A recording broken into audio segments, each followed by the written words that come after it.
Passez un bon moment en regardant Entrepreneur à la une, avec la gamme Topialis de SVR, le soin lavant qui remplace tous les autres. SVR, laboratoire dermatologique.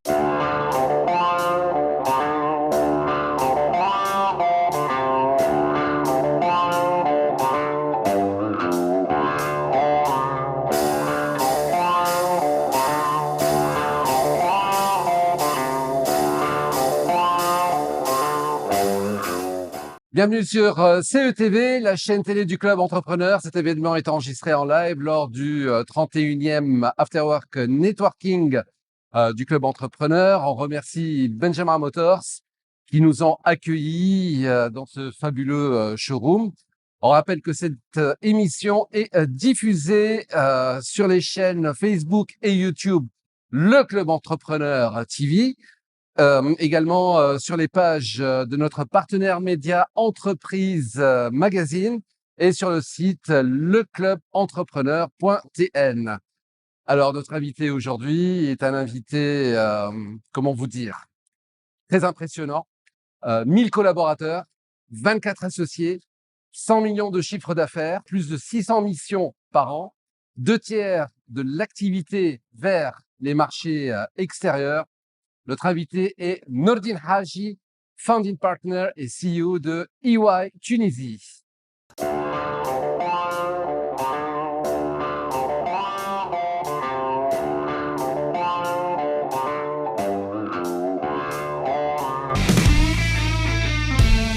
Nordine Haji, bienvenue. Merci d'avoir accepté cette interview dans CETV. Cette interview va s'articuler en deux parties. La première partie, ça sera beaucoup plus environnement, macro, micro. Et puis dans la deuxième partie, on va essayer d'en savoir un petit peu plus sur vous, Nordine Haji.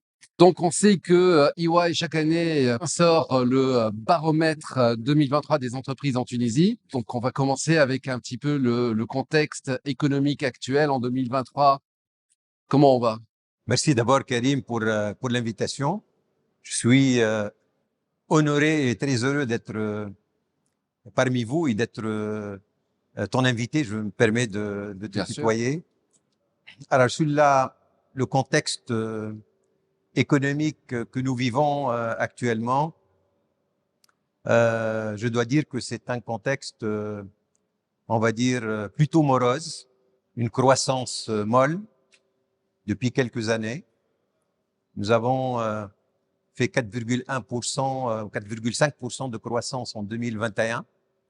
Mais après la récession forte de 2020, l'année du Covid, moins 8%, donc on fait 2,4% en 2022 et tout laisse à penser que 2023 finirait par un taux de croissance de 1% seulement.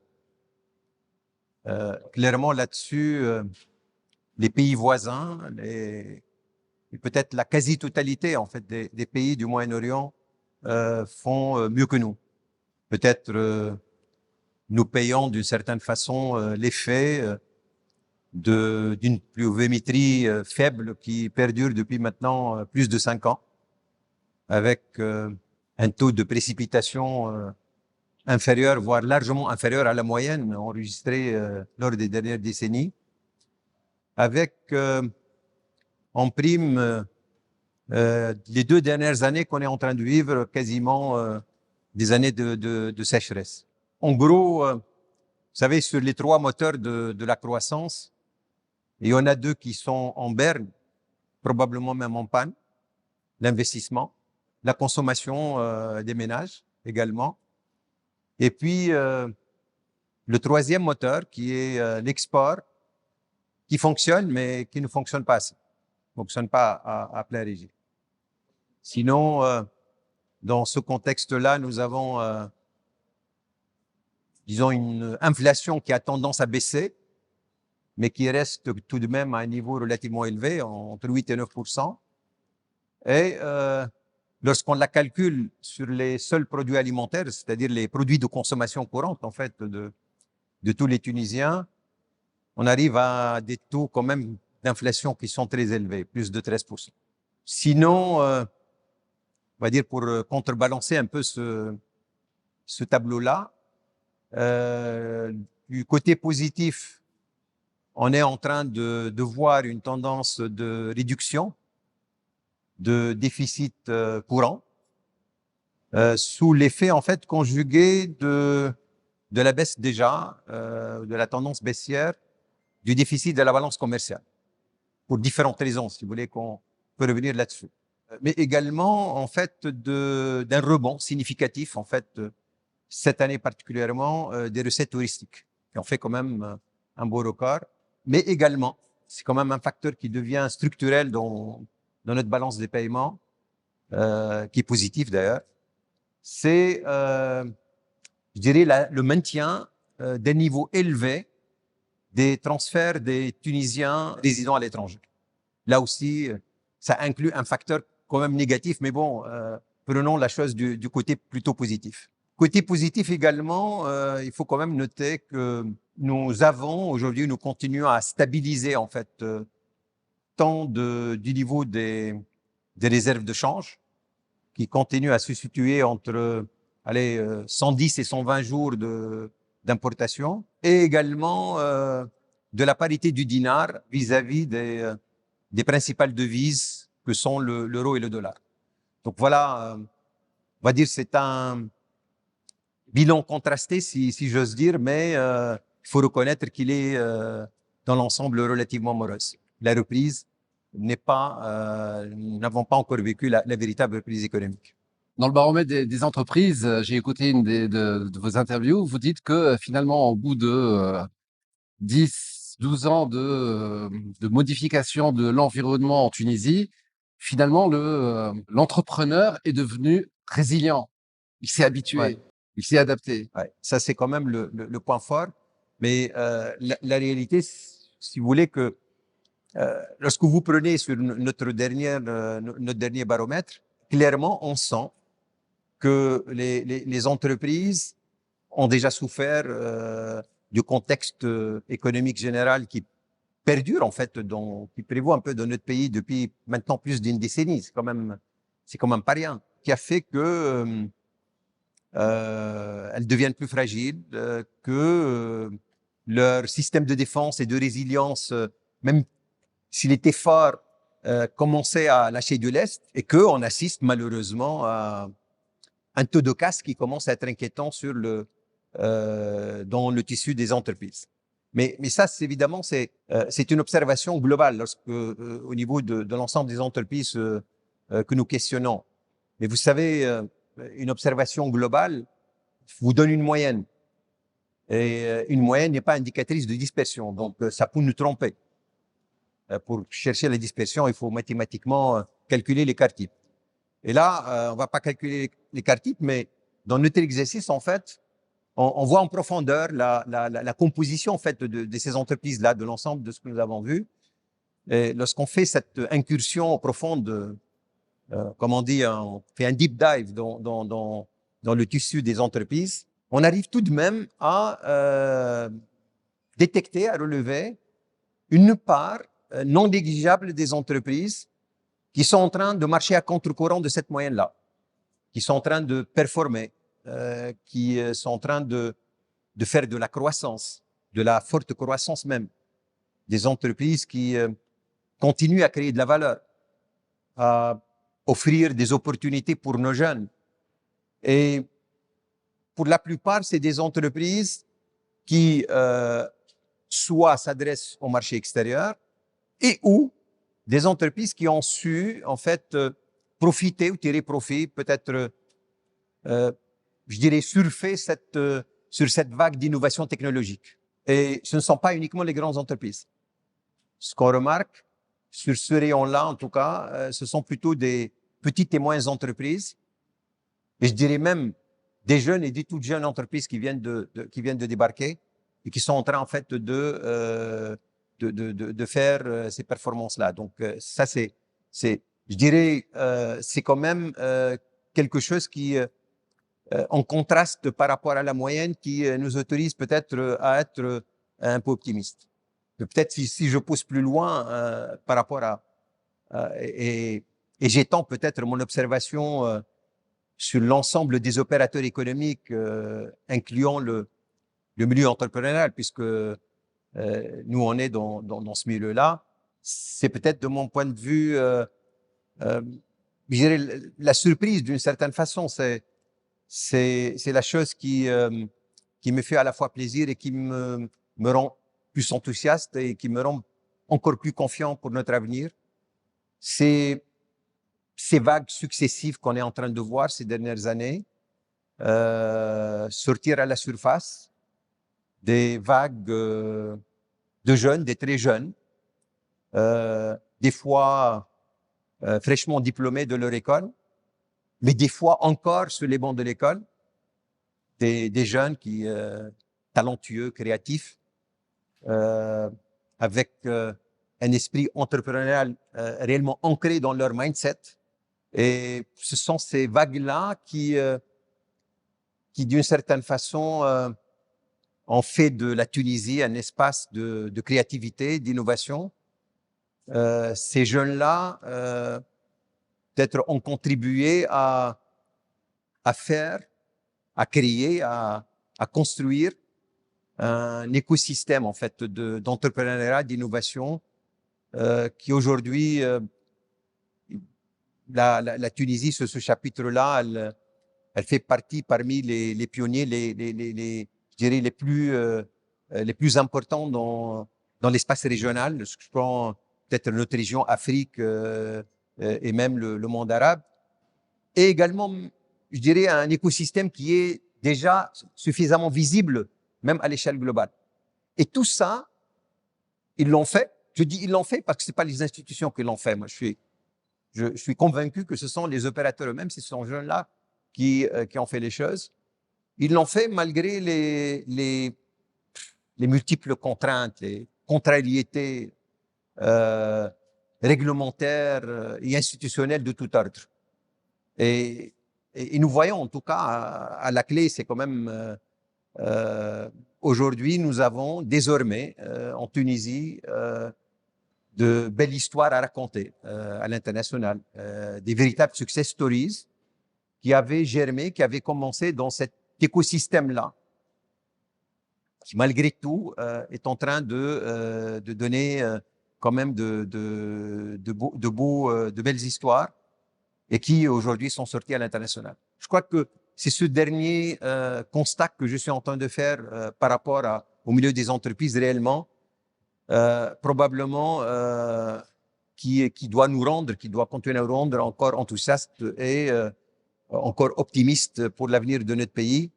Et c'est peut-être cette race-là, cette génération-là, qui va pouvoir tirer le tissu économique dans son ensemble vers le haut pour adresser les sujets majeurs, les enjeux majeurs du monde d'aujourd'hui, du monde de demain, qui sont très simplement à la fois l'innovation technologique, mais également les impératifs du changement climatique.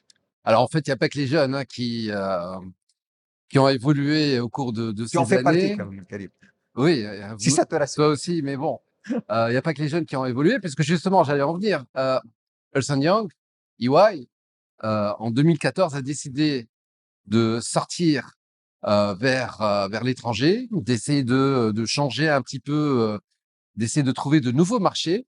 Et ça a marché, puisque maintenant, 2/3 du volume d'offert de EY, et c'est vraiment, il y a une stratégie de développement à l'international qui a payé. C'était quoi? C'était en 2014. Qu'est-ce qui s'est passé en fait finalement?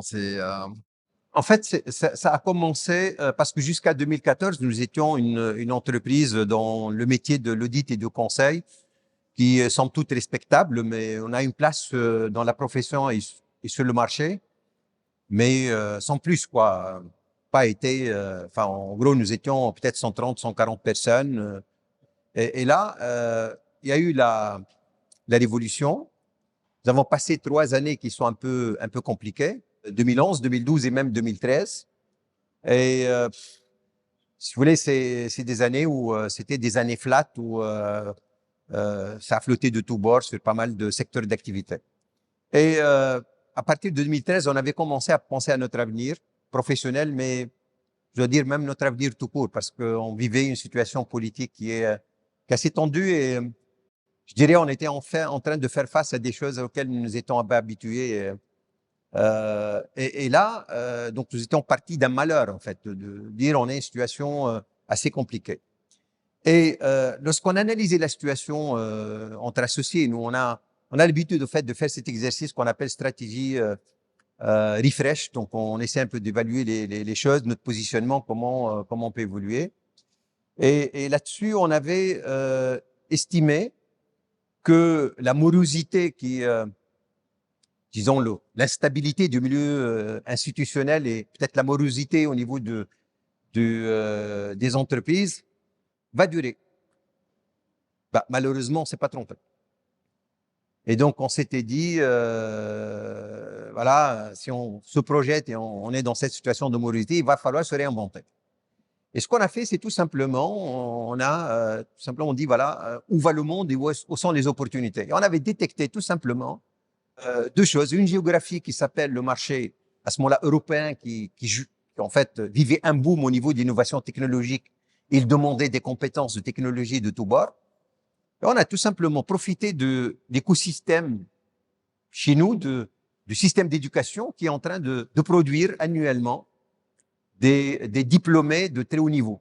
Et en fait, on a fait la jonction des deux. Et donc, on s'est adressé au marché extérieur avec une offre et avec des offres autour de la technologie.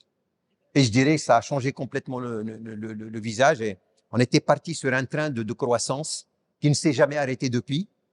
Pas une croissance, ce que je dis croissance, c'est de la vraie croissance. On fait du 25% par an en moyenne.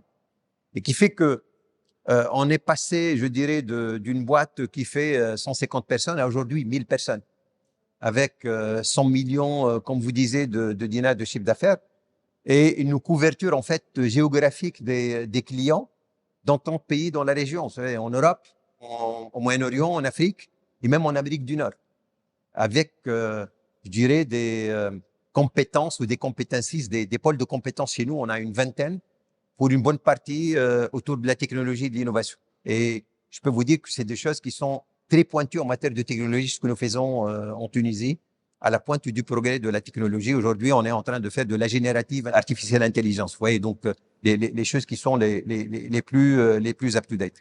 Voilà. Et en fait, ce que nous avons fait, c'est peut-être quelque chose qui a à contre-courant de ce que on a peut-être tendance à faire.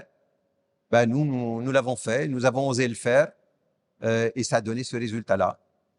Et nous avons fait le même coup d'ailleurs en 2020, en pleine crise Covid. Comme ça, on était parti en fait sur un projet pour justement le projet dont je parlais tout à l'heure. On a parti sur le laboratoire d'innovation, un gros projet d'investissement avec, je dirais, une offre de plus en plus pointue en technologie et en digital, et un investissement conséquent également dans les locaux qui doivent abriter tout cela, qui est conçu en fait en ligne avec le high-tech. C'était un investissement lourd. Et le Covid était venu. Bam, qu'est-ce qu'on fait? Qu'est-ce qu'on fait? Comme d'habitude, nos cercles d'associés, on réfléchit, qu'est-ce qu'on fait pas. Je peux pas vous raconter comme les débuts de la discussion, parce que c'est comme en 2014, le début de la discussion n'a rien à voir avec la fin. Et la fin, on était arrivé à dire, on maintient notre investissement, le monde va aller vers ça, le Covid va nous donner encore plus d'opportunités, et ça n'a pas raté. Ça nous a donné encore un envol. Et aujourd'hui, la part de la technologie dans ce que nous offrons dans les 100 millions, c'est plus que 30%. Ce qui, quand même, on est en train de changer, j'allais dire, le visage et de sortir, en fait, des activités ou des services traditionnels. C'est comme ça.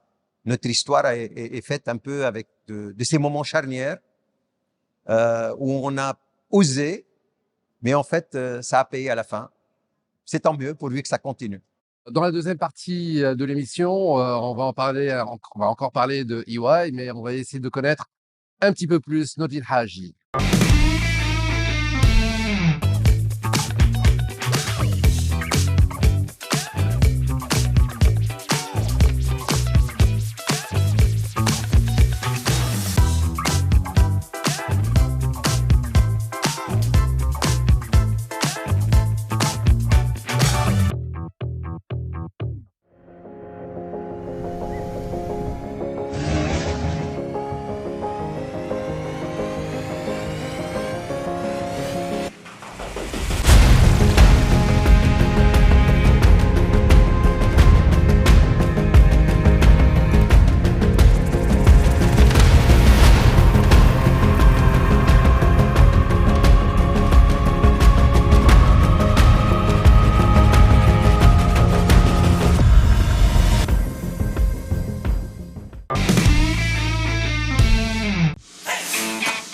Passez un bon moment en regardant Entrepreneur à la une, avec la gamme Topialis de SVR, le soin lavant qui remplace tous les autres. SVR, laboratoire dermatologique. Deuxième partie de l'émission CUTV. Notre invité, c'est Nordine Haji. Cette émission, je vous rappelle, est enregistrée en live lors de l'événement du 31e Afterwork Networking du Club Entrepreneur. On remercie Benjamin Motor qui nous a accueillis dans son showroom BMW au Lac 1. Nordine Haji, vous parliez tout à l'heure des discussions. Au départ, vous n'étiez que 3. Ouais. Et puis là, vous êtes 24 associés. Tout à fait. Comment on fait? En général, on voit beaucoup de situations d'entreprise. Déjà qu'il y a 2 associés, ça marche pas toujours, il y a des conflits. 3, 24? Ouais. Ouais, je pense qu'avec le parcours que j'ai eu, en fait, comme on a commencé à 3, en fait, on était 3 associés et ce sont les collaborateurs et on fait tout. Tu vois, donc toute la firme, c'est 3. Voilà, c'est simple. Et maintenant, 1000, en fait, ce que je constate, ce que je réalise, c'est que dans l'évolution et dans la croissance, il y a des paliers. Et à chaque palier, en fait, il y a des nouveaux impératifs. Et une façon qui est différente de manager. Mais je crois que ça touche pas mal de domaines, mais il y a une constante dans tous ces paliers-là. C'est, je pense, la gestion de l'humain. Parce que moi, je pense que foncièrement, que l'humain, c'est, je dirais, c'est le domaine le plus impactant, le plus précieux et le plus important dans le succès d'une entreprise ou même d'une organisation, d'une façon générale. C'est pas facile, mais il faut savoir le faire. Peut-être que dans notre organisation, c'est peut-être culturel aussi. Chez nous, c'est people first. Et c'est quand même un peu dingue pour des gens qui écoutent ça pour la première fois. On leur dit oui, people first, c'est avant même le client. Oui. Parce que notre conviction est que lorsque nous avons donc des collaborateurs, un people qui est mis en avant, qui est satisfait, qui est bien dans sa peau, ben, c'est lui qui va maintenir le client déjà existant, mais c'est lui qui va ramener le nouveau client et pas l'inverse. Et je pense que cette dimension humaine, peut-être la façon de la manager, et de mon point de vue, c'est la raison essentielle du succès de cette entreprise. C'est la constante de ce que nous avons vécu. Et pour revenir aux associés, je pense que, que ce soit pour les associés ou pour tout groupe, je pense que ce qui est important, c'est de savoir gérer la diversité, de transformer la diversité en une force. Parce que c'est simple. On part de l'idée que nous sommes tous des êtres humains. Nous sommes différents les uns des autres. Chacun de nous a des atouts, a des qualités. Chacun de nous a des défauts. Dans la société, lorsqu'on est dans ce type de situation et on parle dans un groupe, on a tendance, en fait, lorsqu'on parle de quelqu'un, à mettre surtout le doigt sur les défauts. Eh ben, dans une organisation, dans une entreprise, dans une œuvre commune, si on va s'amuser, parce que vous avez une œuvre commune qui va être conduite par un groupe, à mettre en avant les défauts de chacun, je pense que tu vas être déprimé, tu n'avances pas. Et ça n'avance pas. Alors, en revanche, si tu te mets en tête, tu dis, tout ce beau monde, ils ont des qualités, mais ils ont des défauts. Moi, j'ai vu oublier les défauts. Et je fais de faire en sorte que je valorise l'atout de chacun et de les mettre en commun. Ben, c'est à partir de ce moment-là que la donnée change.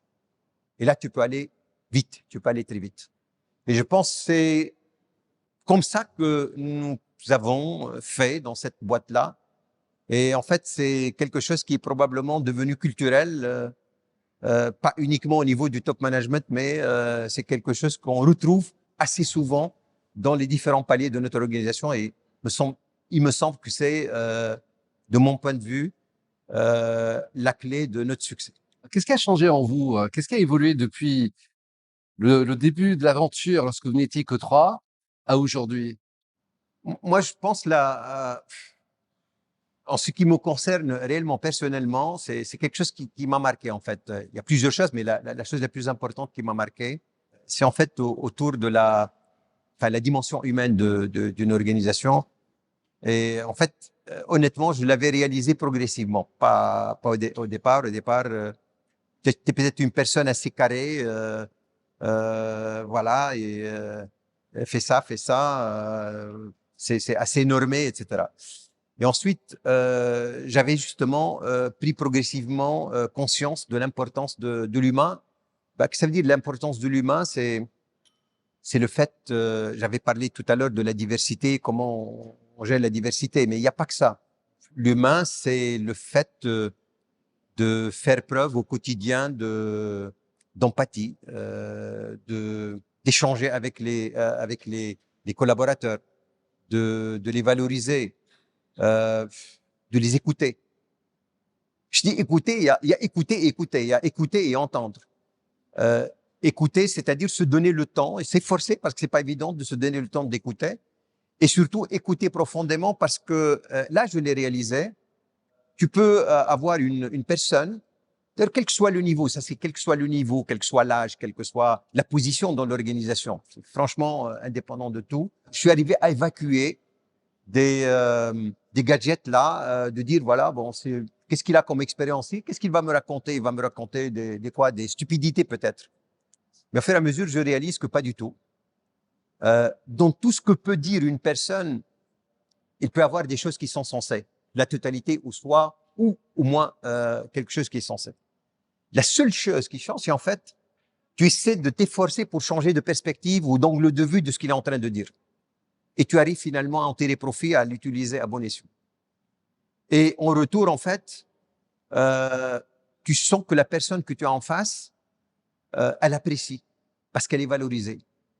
Et t'as pas idée lorsque parce qu'en fait, nous, on se nourrit, l'être humain, il se nourrit de mots gentils, de gestes gentils, de regards gentils. Et t'as pas idée quelle énergie ça peut donner à ces personnes-là pour se surpasser, pour se dépasser. Et ça peut aller de l'échange jusqu'à aujourd'hui, j'arrive à dire j'essaie d'en faire en fait une règle au niveau de notre organisation. C'est le fait de démystifier, de dédramatiser l'erreur. C'est fou dans une organisation et dans une entreprise qui est extrêmement rigoureuse au niveau de ce qu'elle fait. Mais je dis oui, il faut démystifier et dédramatiser l'erreur. Regardez, il y a quelqu'un qui a commis une bêtise lorsqu'il a livré un service au client et tu as le client qui a râlé. De toute façon, l'erreur est commise, le mal est fait. Tu vas rien changer. Alors, c'est ta façon, en fait, de réagir vis-à-vis de ce collaborateur qui va infléchir toute la trajectoire qu'il va avoir lui. Si tu vas le condamner, tu vas avoir un résultat. En revanche, la première réaction, c'est d'être de son côté, de le couvrir vis-à-vis du client, d'essayer de replâtrer, j'allais dire, ce qui est fait, sans rien lui dire. Laisse-le lui-même faire son bilan. Tu peux lui en parler 1 semaine, 10 jours, 2 semaines après. Et c'est en fait lui qui va apprécier cela parce qu'il va se sentir réconforté et il va s'efforcer pour ne pas la faire, peut-être pour en éviter d'autres, tout en maintenant, c'est ça le point important, son esprit d'initiative. Parce que si à chaque erreur, tu vas râler, tu vas le tuer, le bonhomme ne va plus prendre aucune initiative. Et tout ce que nous faisons, en fait, dans cette boîte-là, en tout cas, c'est les initiatives. Encore une fois, ce que nous faisons aujourd'hui, je vous donne un chiffre. Notre moyenne d'âge est de 29 ans. Vous voyez, ne regardez pas moi. 29 ans. C'est-à-dire toute cette, si tu veux, valeur par l'entreprise. Et je peux vous dire, les clients qu'on est en train de servir, c'est les plus exigeants que tu puisses avoir au monde. Pas uniquement en Tunisie, je suis en train de parler des grandes entreprises. Ce que tu as en face, c'est des gens d'un niveau très élevé. Leur niveau d'exigence est très élevé. Tu vois, donc, tu vois ce que je veux dire. Et là, ce sont ces jeunes-là, ces tout jeunes, qui sont en train de créer ce que nous sommes en train de faire, et de faire cette entreprise, le succès qu'elle a. Et évidemment, encore une fois, l'humain au centre de tout succès, et je suis foncièrement convaincu. Autre chose, lorsqu'une entreprise comme EY grandit en 8 ans d'une manière aussi exponentielle, moi j'entends souvent dire que il y a un grand danger pour une entreprise d'avoir une croissance aussi vite. Ouais. En théorie, oui, c'est vrai, mais en tout cas, la situation a été tout le temps sous contrôle, et elle continue à rester sous contrôle. Et, Dieu merci, bon, on n'a pas eu de bémol, en tout cas, derrière ça. On ajuste les choses au fur et à mesure, et ça fonctionne plutôt bien. Vous avez intérêt parce que, étant donné que c'est une boîte qui donne des conseils aux autres, si vous appliquez pas Voilà. ces conseils sur Voilà. vous-même. On n'est jamais mieux servi que par soi-même. Voilà, c'est ça. Nordine Haji, on va passer dans l'aspect le plus important de cette interview. C'est le jeu Fast and Curious. EY ou Ernst Young? EY. Pourtant, il y a ce côté un petit peu nostalgique et tout. Vous avez démarré Ernst Young. Bah, EY, sans réfléchir, parce que, évidemment, j'ai eu la même pensée que toi, mais encore une fois, c'est l'exercice professionnel qui m'a fait que je me projette toujours dans l'avenir, tu vois. Donc, ça y est, ce qui fait maintenant, c'est EY, c'est à la mode, c'est comme ça que les jeunes aiment nous appeler. Eh ben, c'est EY. Café de 10 heures, vous le prenez toujours ou c'est une époque qui est passée? Le café de 10 heures, je le prends toujours. Et chaque fois enfin chaque fois, lorsque l'occasion se présente, avec quelqu'un, avec des amis, avec un associé, avec un collaborateur.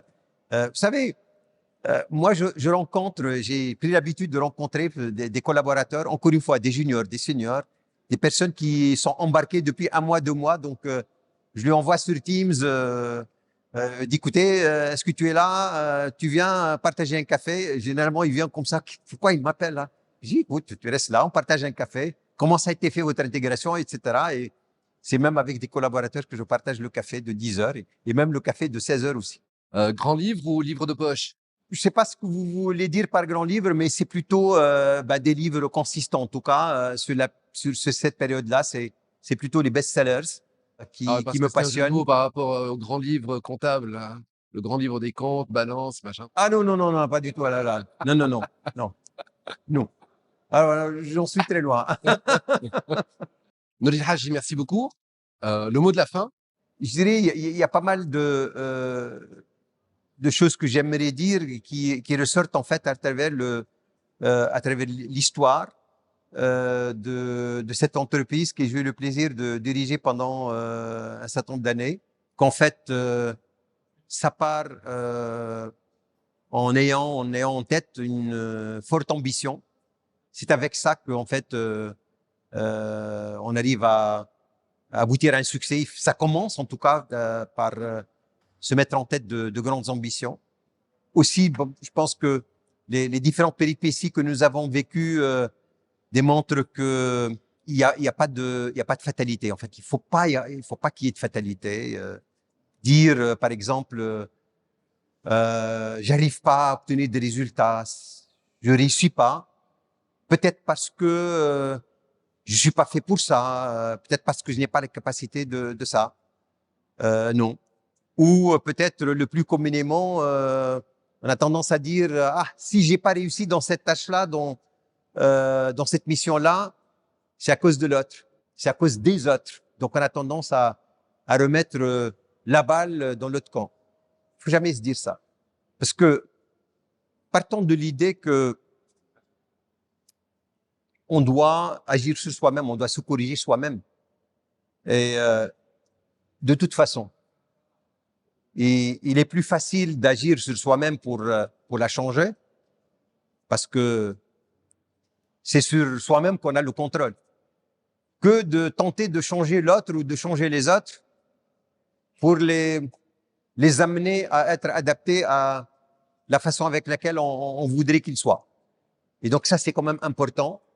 Rapporter cela sur soi-même pour changer soi-même. C'est en faisant cela que on arrive à changer son cours de vie, à changer le cours des choses tout court. Voilà, et ça me rappelle quand même quelque chose que j'aime beaucoup. D'ailleurs, une citation d'un économiste de renom, Peter Drucker, qui dit en fait la meilleure façon de prévoir l'avenir, c'est de le créer. Je crois que ça résume tout. Encore une fois, merci beaucoup, Nordine Haji. C'est un plaisir. Merci Karim pour ton invitation. Merci pour ces moments agréables que j'ai passés avec toi. Et je voudrais également remercier tous ceux qui ont pris la peine de venir. J'espère qu'ils ont sorti quelque chose, que ça a été au moins un peu utile. Mais franchement, merci d'avoir pris la peine de venir à cette émission. Merci encore une fois. Je remercie donc l'hôte de l'émission, Benjamin Motors, qui nous a accueillis. Merci à vous tous qui nous avez écoutés et participants de l'événement 31e Afterwork Networking du Club Entrepreneur. Cette émission a été préparée et réalisée par Selim Hafser. On rappelle que cette émission est diffusée sur les chaînes Facebook et YouTube Le Club Entrepreneur TV et également sur les pages de notre partenaire média Entreprise Magazine et le site web leclubentrepreneur.tl. Merci, au revoir. Vous avez regardé Entrepreneur à la une avec la gamme Topialis de SVR, le soin lavant qui remplace tous les autres. SVR, laboratoire dermatologique.